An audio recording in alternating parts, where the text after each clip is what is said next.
இப்போது சாட்சி brother Gladwin, விசாகப்பட்டினத்தில் வந்ததான பிரதர் கிளாட்வின். ଦୟାକରି ବସନ୍ତୁ, ବର୍ତ୍ତମାନ ସାକ୍ଷର ସମୟ। ବ୍ରଦର ଗ୍ଲାଡୱିନ୍ ସାକ୍ଷ୍ୟ ଦେବେ। கர்த்தருடைய பரிசுத்த நாமத்துக்கு ஸ்தோத்திரம். பிரபுங்கர மகாநபர் தன்யவாதம். ஒன்றுக்கு வந்தவாத என்னையும் கூட உங்கள் எல்லாரும் நடுவிலையும் பரிசுத்தவான்களுடைய மத்தியிலையும் என்னை சாட்சியை நிறுத்தபடினால் நான் கர்த்தரை ஸ்தோத்திரிக்கிறேன். ପ୍ରଭୁଙ୍କ ଛାମୁରେ ଆପଣମାନଙ୍କ ମଧ୍ୟରେ ପ୍ରଭୁ ମୋତେ ଜୀବିତ ସାକ୍ଷ୍ୟ ସ୍ୱରୂପ ଛିଡ଼ା କରି ଅଛନ୍ତି ବୋଲି ଧନ୍ୟବାଦ ଦେଉଛି। நான் ஒரு ரோமன் கத்தோலிக்க குடும்பத்திலே பிறந்து வளர்க்கப்பட்டேன். ମୁଁ ରୋମାନ କ୍ୟାଥୋଲିକ ପରିବାରରେ ଜନ୍ମଗ୍ରହଣ କରିଥିଲି। எங்களுடைய குடும்பத்தினர் ரோமன் கத்தோலிக்க மதத்திலே மிகவும் பக்தியாக வைராக்கியமாக ஜீவித்து வந்தவர்கள். ମୋ ପରିବାର ରୋମାନ କ୍ୟାଥୋଲିକ ଅନୁଷ୍ଠାନରେ ଏକଦମ ଉଦ୍ୟୋଗୀ ସହିତ ଜୀବନଯାପନ କରି ଆସୁଥିଲେ। அங்கே விக்கிரகங்களை வழிபடுவதும் அவைகளுக்கு முன்பாக ஜபங்களை செய்கிறதுமாக தொடர்ந்து எங்களுடைய ஜீவியம் முன்னோக்கி போய் கொண்டிருந்தது. ଆମର ଜୀବନ ଯେ ପ୍ରକାର ସେଇ ରୀତି ଅନୁସାରେ ଆଉ ପ୍ରାର୍ଥନାରେ ସବୁଥିରେ ଆମେ ଆଗକୁ ବଢୁଥିଲୁ। அப்பொழுது என்னுடைய 6வது வயதிலே எனக்கு ஒரு வியாதி ஏற்பட்டது. ମୋର ବୟସ ଯେତେବେଳେ 6 ବୟସ ଥିଲା ସେଇ ସମୟରେ ମୋ ଜୀବନରେ ଗୋଟେ ରୋଗ ଆସିଲା। ஒரு மரண வியாதி எனக்கு வந்தபடியினாலே என்னை அநேக வைத்தியர்களிடத்திலே எத்தனையோ ஹாஸ்பிட்டல்ஸ் கொண்டு போய் என்னுடைய வியாதியை நீக்கும்படியாக என்னுடைய பெற்றோர் பிரயாசப்பட்டார்கள். ମୋ ରୋଗ ମୃତ୍ୟୁ ପର୍ଯ୍ୟନ୍ତ ଯାଉଥିଲା, ଯାହା ଫଳରେ ମୋର ମାତା ପିତା ଅନେକ ହସ୍ପିଟାଲକୁ ନେଇ ବୈଦ୍ୟମାନଙ୍କୁ ଦେଖାଉଥିଲେ। எத்தனையோ வைத்தியர்களை பார்த்தாலும் அவர்கள் இந்த வியாதியை சுகமாக்க முடியாது, நீங்கள் வீட்டுக்கு கொண்டு போய் விடலாம், இவன் மறித்து விடுவான் என்று சொல்லி அனுப்பிவிட்டார்கள். जो हॉस्पिटल गले ମଧ୍ୟ ସେଠିକାର ବୈଦ୍ୟମାନେ କହୁଥିଲେ ଏ ତ ମରିଯିବ, ସେଥିପାଇଁ ତମେ ଘରକୁ ନେଇକି ଯାଅ। அப்பொழுது எங்களுடைய பெற்றோர் நம்பிக்கை இழந்தான நிலவரத்திலே நாங்கள் வழிபட்டதான அந்த விக்கிரகங்களாவது உதவி செய்யும் என்று சொல்லி அந்த கோயிலுக்கு போய் அங்கே ஜெபித்துக் கொண்டிருந்தார்கள். ଆମର ମୋର ମାତା ପିତା ଭାବିଲେ କି ବୈଦ୍ୟମାନେ ହାତ ଛାଡ଼ିଲେ, ଏବେ ଆମର ସେ ଯୋଉ ଉପାସନା କରୁଅଛୁ ସେ ମୂର୍ତ୍ତି ସାମନେ ଯାଇକି ଆମେ ଦଣ୍ଡପାତ କରିବୁ ବୋଲି। இப்படி அநேக புண்ணிய ஸ்தலங்களுக்கு போய் இந்த வியாதிக்காக விடுதலைக்காக போராடி கொண்டிருந்தாலும் எனக்கு விடுதலை இல்லாத நிலவரத்திலே தான் நான் இருந்தேன். ଯେତେ ତୀର୍ଥ ସ୍ଥାନରେ ଗଲେ ମଧ୍ୟ ସେଠି ପୂଜା କଲେ ମଧ୍ୟ ମୋ ଜୀବନରେ କୌଣସି ବଦଳାବ ନଥିଲା। நாட்கள் போக போக என்னுடைய ஒவ்வொரு அவயங்களும் செயலிழந்து போய்விட்டது. ଦିନ ଯାଉ ଯାଉ ମୋର ଶରୀର ଗୋଟେ ଅଙ୍ଗ ପ୍ରତ୍ୟଙ୍ଗ କାର୍ଯ୍ୟ ରହିତ ହେଇଗଲା। என்னுடைய கழுத்து சரியாக நிற்க முடியாமல் போய்விட்டது. ମୋର ବେକ ସିଧା ଛିଡ଼ା ହେଲା ନାହିଁ। நான் கால் விழுந்து போனபடினாலே நடக்க முடியாத நிலவரத்திலே மாறிவிட்டேன். ମୋର ଗୋଡ ମଧ୍ୟ ଛିଡ଼ା ହେଇ ପାରିଲେନି, ସେଟା ପଡିଗଲା, ଯାହା ଫଳରେ ମୁଁ ସିଧା ଛିଡ଼ା ହେଇ ପାରିନଥିଲି। கைகளும் கூட வேலை செய்யாமல் போய்விட்டது. ମୋର ଦୁଇଟା ହସ୍ତ ମଧ୍ୟ କାର୍ଯ୍ୟ ରହିତ ହେଇଗଲା।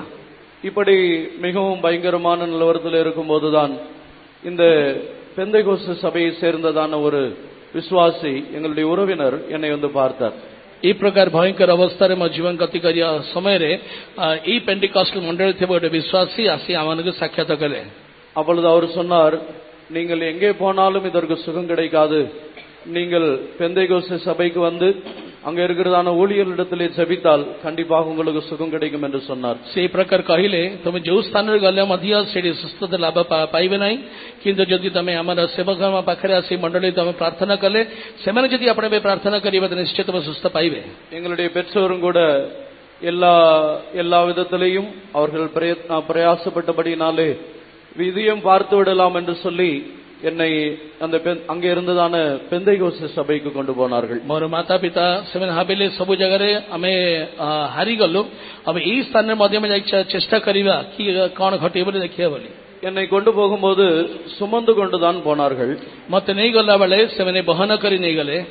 அப்பொழுது அந்த பெந்தைகோஸ்து சபையினுடைய கேட்டுக்குள்ளே என்னுடைய பெற்றோர் போன உடனே என்னுடைய கை கால்கள் எல்லாம் பலம் கொண்டு அது வேலை செய்ய ஆரம்பித்தது. ଯେତେବେଳେ ମୋ ମାତା ପିତା ମତେ ବହିକି ନେଇକି ସେ ପେଣ୍ଟିକଷ୍ଟ ମଣ୍ଡଳୀର ଗେଟ୍ ଭିତରେ ଗଲା ସମୟରେ ଅକସ୍ମାତ୍ ମୋ ଶରୀର ଭିତରେ ଶକ୍ତି ପ୍ରବେଶ କରି ମୋ ହାତ ଗୋଡ଼ କାର୍ଯ୍ୟ କରି ଆରମ୍ଭ କଲା। என்னை சுமந்து கொண்டு போனவர்கள் என்னுடைய பெற்றோரை பார்த்து என்னை இறக்கிவிட சொன்னேன். நானே இறங்கி அந்த கேட்ல இருந்து உள்ளே நடந்து கொண்டு ସେ போய்விட்டேன். ଗେଟ୍ ଭିତରେ ପ୍ରବେଶ କଲା ବେଳକୁ ମୁଁ ବୁଝିପାରିଲି ମୋର ଶକ୍ତି ଆସିଲା। ସେଇ ସମୟରେ ମା ମାତା ପିତା କହିଲେ ମତେ ଛାଡି ଦିଅ। ମୁଁ ଓହ୍ଲେଇକି ସେ ଗେଟ୍ରୁ ସେ ରୁମ୍ ଭିତରକୁ ଚାଲିକି ଗଲି। எனக்கு யாரும் செபிக்கவில்லை. ମୋ ପାଇଁ କିଏ ପ୍ରାର୍ଥନା କଲେ ନାହିଁ। அந்த கேட்டுக்குள்ளே என்றான உடனே எனக்குள்ளே ஒரு வல்லமை பிரவேசித்து என்னுடைய வியாதி அன்றைக்கு சுகமானது. ସେ ଗେଟ୍ ଭିତରେ ପ୍ରବେଶ କରୁ କରୁ ଗୋଟେ ଶକ୍ତି ପ୍ରବେଶ କରି ସେ ରୋଗରୁ ସମ୍ପୂର୍ଣ୍ଣ ସୁସ୍ଥତା ସେଇ ସମୟରେ ମୁଁ ପ୍ରାପ୍ତ କଲି। கர்த்தருடைய பரிசுத்த நாமத்துக்கு ஸ்தோத்திரம். ପ୍ରଭୁଙ୍କର ପବିତ୍ର ନାମରେ ଧନ୍ୟବାଦ ହଉ। எந்த வைத்தியனும் எந்த கடவுளும் யாருமே கை கொடுக்காததான நிலவரத்திலே இயேசு கிறிஸ்து இந்த சபையின் மூலமாய் என்னை சுகமாக்கி இப்பொழுது உங்கள் எல்லாரும் முன்னாடியும் கூட உயிரோடு வைத்திருக்கிறார். କୌଣସି ବୈଦ୍ୟ ମାନେ କୌଣସି ଦେବତା ମାନେ ମତେ ସାହାଯ୍ୟ କଲେ ନାହିଁ, କିନ୍ତୁ ପ୍ରଭୁ ଯୀଶୁ ଖ୍ରୀଷ୍ଟ ଏହି ମଣ୍ଡଳୀ ଦ୍ୱାରା ମତେ ହସ୍ତବିସ୍ତାରିତ କରି ମତେ ସୁସ୍ଥତା ପ୍ରଦାନ କଲେ। ரோமன் கத்தோலிக்க சபையை சேர்ந்தவர்களா இருந்தாலும் இந்த விக்கிரகங்களை வழிபடுவது வீண்தான் என்று சொல்லி அன்றிலிருந்து இந்த பெந்தேகோஸ்து சபைக்கு வர ஆரம்பித்தோம். ସେ ରୋମାନ କ୍ୟାଥୋଲିକ ମଣ୍ଡଳୀରେ ଆମେ ଜନ୍ମଗ୍ରହଣ କଲେ ମଧ୍ୟ ସେ ରୀତିଦିନ ଠିକ ନାହିଁ ବୋଲି ଭାବିକି ଆମେ ଏହି ମଣ୍ଡଳୀକୁ ଆସିଲୁ। இந்த பெந்தேகோஸ்து சபைக்கு வருகிறதான நேரத்திலே அப்பொழுது என்னுடைய வீட்டாரிலே என்னுடைய அம்மா மாத்திரம்தான் ரட்சிக்கப்பட்டிருந்தார்கள். என்னுடைய அப்பா அப்பொழுது ரட்சிக்கப்படவில்லை. ଏହି ପେଣ୍ଟିକଷ୍ଟଲ ମଣ୍ଡଳୀରେ ଆସିଲା ପରେ ମୋର ମାତା ଉଦ୍ଧାର ପାଇଥିଲେ କିନ୍ତୁ ବାପା ଉଦ୍ଧାର ପାଇନଥିଲେ। அப்பொழுது ஒரு 2 வருடங்களுக்கு பிறகு எனக்கு மறுபடியுமாக ஒரு டைபாய்டு வியாதி என்னுடைய ஜீவியத்திலே வந்தது. 2 ବର୍ଷ ପରେ ମୋ ଜୀବନରେ ଗୋଟେ ଟାଇଫଏଡ୍ ରୋଗ ଆକ୍ରାନ୍ତ ହେଲା। அப்பொழுது கர்த்தர் எனக்குள்ளே ஒரு விசுவாசத்தை தந்திருந்தார். ସେହି ସମୟରେ ପ୍ରଭୁ ମୋ ଅନ୍ତରରେ ଗୋଟେ ବିଶ୍ୱାସ ଦେଲେ। மரண வியாதியிலிருந்து விடுதலை ஆக்கினதான ஆண்டவர் இந்த வியாதியிலிருந்து விடுதலை ஆக்குவார் என்று சொல்லி தெய்வீக சுகத்தில் இருக்கிறதற்கு நாங்கள் தீர்மானித்தோம். ମୃତ୍ୟୁ ପର୍ଯ୍ୟନ୍ତ ଯାଇଥିବା ମୁଁ ମତେ ଯଦି ପ୍ରଭୁ ସେହି ସମୟରେ ସୁସ୍ଥତା ପ୍ରଦାନ କରି ଉଦ୍ଧାର କଲେ ଏହି ଟାଇଫଏଡ୍ ରୋଗରୁ ମଧ୍ୟ ପ୍ରଭୁ ସୁସ୍ଥତା ଦେବେ ବୋଲି ମୁଁ ବିଶ୍ୱାସ କଲି। இப்படி நாட்கள் கடந்து போய் கொண்டிருக்கும் போது கிட்டத்தட்ட 45 நாட்களாக எனக்கு அந்த டைபாய்டு வியாதினாலே நான் கஷ்டப்பட்டேன். ଦିନ ଯାଉ ଯାଉ ସେ ଟାଇଫଏଡ୍ ରୋଗରେ 45 ଦିନ ମୁଁ କଷ୍ଟ ଉଠେଇଲି। அப்பொழுது இந்த வியாதி மும்முரமாயிருந்தபடியினாலே 45வது நாளிலே என்னுடைய சுயநினைவை இழந்து நான் சுயநினைவை இழந்து விட்டேன். ଏ ରୋଗ ଏତେ ବଢିଗଲା 45 ଦିନ ପରେ ମୁଁ ବେହୋସ ହେଇଗଲି। அப்பொழுதும் கூட என்னுடைய வீட்டார் ஆண்டவர் உண்மையாகவே சுகம் கொடுப்பார் என்று சொல்லி விசுவாசத்திலே தான் இருந்தார்கள். ସେତେବେଳେ ମୋର ମାତା ପିତା ମଧ୍ୟ ପ୍ରଭୁ ଯୀଶୁ ସୁସ୍ଥତା ପ୍ରଦାନ ଦେବେ ବୋଲି ବିଶ୍ୱାସରେ ସେମାନେ ଜାଗି ରହିଲେ। அந்த சமயத்திலே எங்களுடைய உறவினர்கள் அவர்கள் அந்நியர்களாய் உலகத்தாராய் இருந்தபடியினாலே அவர்கள் வந்து பார்த்து எனக்கு மருந்து கொடுத்து சுகமாக்குறதற்கு அவர்கள் பிரயாசப்பட்டார்கள்.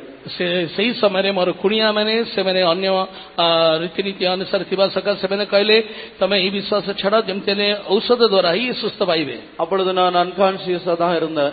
ସେହି ସମୟରେ ମୁଁ ବେହୋସ ଅବସ୍ଥାରେ ଥିଲି। அந்த சமயத்திலே எங்களுடைய ரிலேஷன்ஸ் வந்து மருந்து கொடுக்கிறதற்கு அவங்க பிரயாசப்பட்ட போது உடனடியாக அந்த எனக்கு ஒரு விழிப்பு வந்தது. ଯେଉଁ ସମୟରେ ମୋର କୁଣିଆ ମାନେ ଆସି ମତେ ଔଷଧ ଦେବା ପାଇଁ ସେମାନେ ଜବରଦସ୍ତ କଲେ, ଅକସ୍ମାତ୍ ମତେ ଗୋଟେ ମୋ ହୋଶ ଆସିଲା।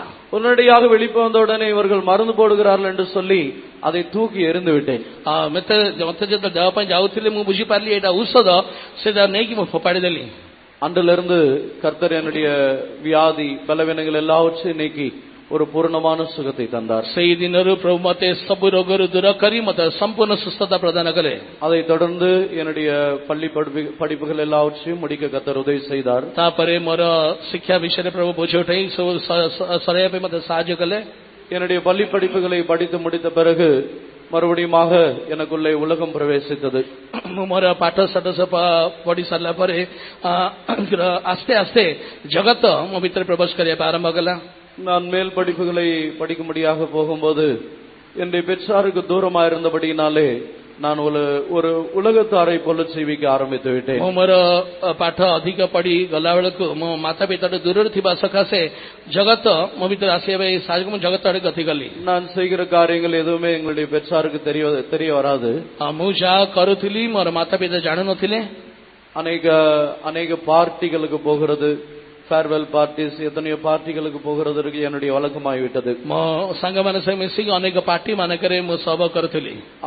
அவர்களோடு சேர்ந்து சினிமா பாடல்களுக்கு டான்ஸ் ஆடுவதும், சினிமா பாடல்களுக்கு அந்த பார்ட்டிக்கு போய் அங்கே என்ஜாய் பண்றதுமாக என்னுடைய ஜீவியம் மாறிவிட்டது. ମୋର ଜୀବନ ସାଙ୍ଗମାନେ ସହ ମିଶି ପାର୍ଟିରେ ଗୀତ ଗାଇବା, ସିନେମା ଗୀତ ଗାଇବା, ତା ଅନୁସାରେ ନାଚିବା, ମୋ ଜୀବନ ଷ୍ଟାଇଲ ବଦଳିଗଲା. கர்த்தர் என்னை அதிகமாய் நேசித்தபடியினாலே அந்த உலகத்திலேயும் கூட என்னை இருக்க விடாமல் ஒரு ଶିକ୍ଷାଇନାலே என்னை மறுபடியும் கொண்டு வந்தார்.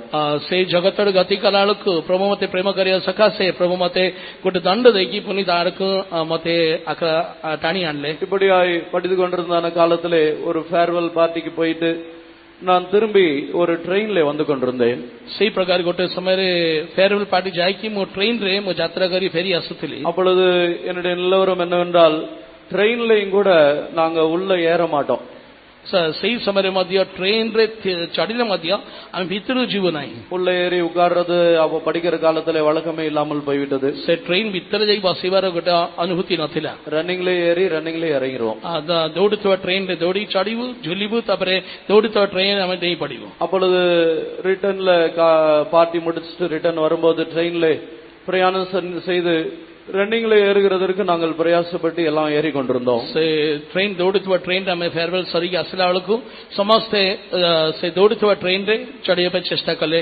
அந்த ட்ரெயினுடைய கம்பார்ட்மெண்ட் லாஸ்ட்ல நாங்க ஓடிட்டு ஏறலாம் பிரயாசப்பட்டேன் நான். ସେ ଟ୍ରେନର ଶେଷ କମ୍ପାର୍ଟମେଣ୍ଟରେ ଦୌଡ଼ିକି ଝୁଲିକି ଚଢିବି ବୋଲି ଭାବିଲି. அப்போ என் கால் ஸ்லிப் ஆகி என்னுடைய முழங்கால் ரெண்டுமே அந்த ரயில்வே ஸ்டேஷன் பிளாட்ஃபார்ம் மேல விழுந்துருச்சு.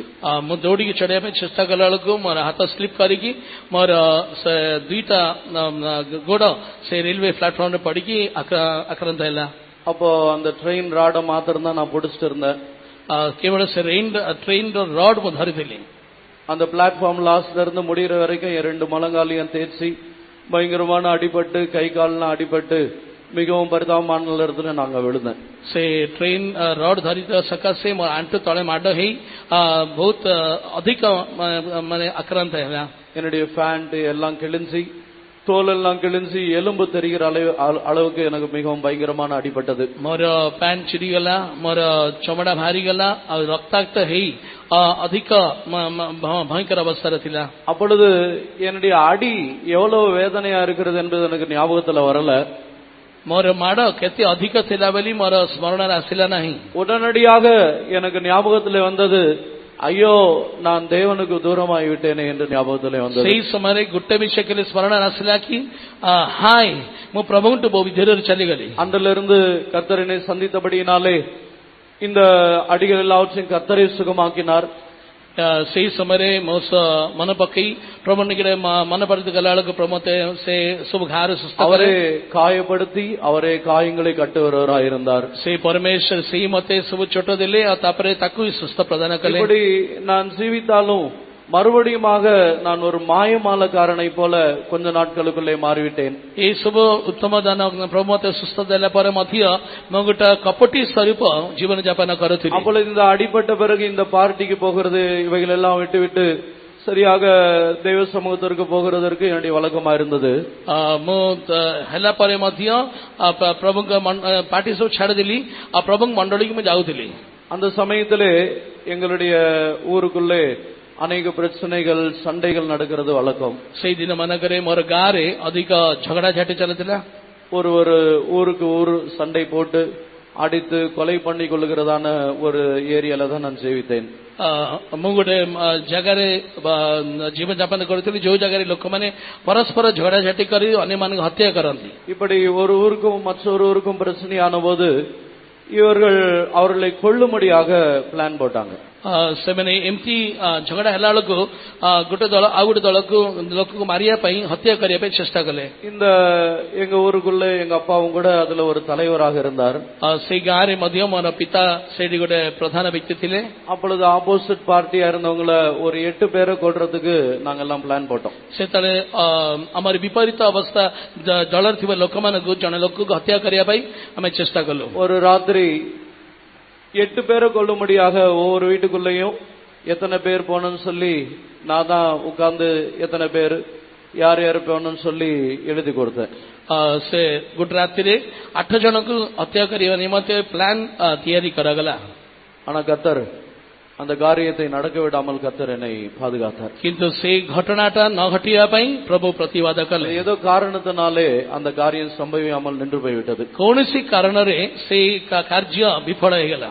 இந்த காரியம் இப்படி கொல்ல நினைத்தார்கள் என்று தெரிந்த பிறகு எங்களுடைய அப்பா அங்க ஊர்ல ஒரு தலைவரா இருக்கிறபடினாலே எங்களுடைய அப்பாவை கொல்லும்படியாக அவர்கள் பிரயாசப்பட்டார்கள். ଏମିତି ଆମେ ସେ ଲୋକମାନଙ୍କୁ ବଧ କରିବା ଯାଉଅଛୁ ବୋଲି ସେମାନେ ବୁଝିପାରିଲା ପରେ ମୋର ବାପା ସେଇ ଗାଁର ପ୍ରଧାନ ବ୍ୟକ୍ତି ଥିଲେ ବୋଲି ମୋ ବାପାକୁ ହତ୍ୟା କରିବା ପାଇଁ ସେମାନେ ଚେଷ୍ଟା କଲେ. வெளியே பார்த்தால் நான் நன்றாக மாறிவிட்டது போலதான் காணப்பட்டேன்.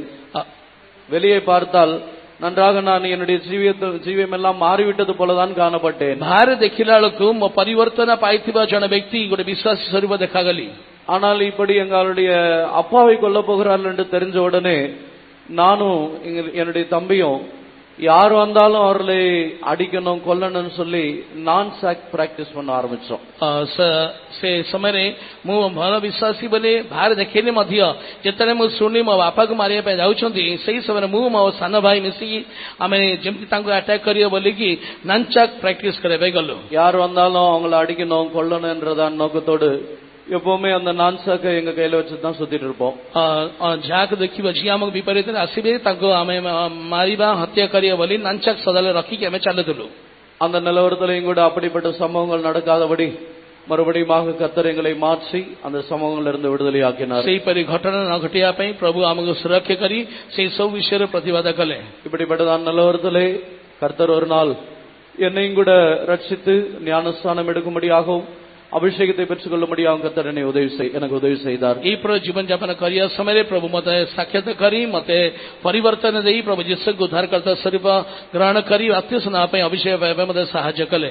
இப்படி இருந்தால் உண்மையாகவே பரலோகத்திற்கு போக முடியாது என்கிறதான நோக்கத்தோடு கர்த்தர் என்னை அழைத்து இந்த கனமான ஊழியத்திற்கு 2003வது வருஷத்திலே கர்த்தர் என்னை தெரிந்து கொண்டார். ଏହିପରି ଜୀବନଯାପନ କଲେ ମୁଁ ପ୍ରଭୁ ଯୀଶୁଙ୍କ ଯାଇପାରିବେନି ବୋଲି ପ୍ରଭୁ ମୋତେ ପ୍ରେମ କରି ମୋତେ ଆହ୍ୱାନ କରି 2003 ମସିହାରେ ଏ ଗୌରବମୟ ସେବାରେ ପ୍ରଭୁ ମୋତେ ଗ୍ରହଣ କଲେ. 2003வது வருஷத்திலிருந்து இதுவரைக்கும் கூட கர்த்தரனை வந்தபடியால் நாம் கர்த்தரை ஸ்தோத்திரிக்கிறேன். 2003 மசிହାରେ ଏ ପର୍ଯ୍ୟନ୍ତ ପ୍ରଭୁ ମୋତେ ସୁରକ୍ଷା କରି ପରିଚାଳନା କଲେ ବୋଲି ମୁଁ ଧନ୍ୟବାଦ ଦେଉଅଛି.